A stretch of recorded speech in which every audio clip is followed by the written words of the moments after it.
لك ايه وبعدين؟ يعني كيف بدها تنحل الامور؟ معلم مثل ما عم قلك، هذا الحل الوحيد. لك ما هيك تنحل الامور يا اخي، ما بيصير. لا بيصير، لأنه ما عاد فيها مزح بنوب.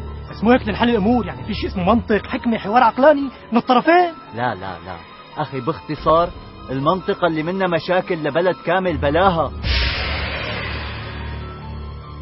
هات سحبة بابا،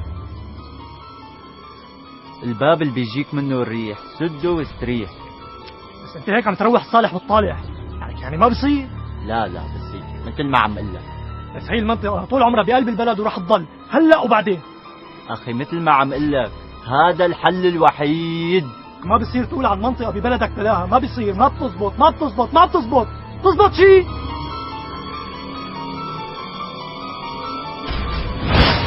لا والله ما بتزبط.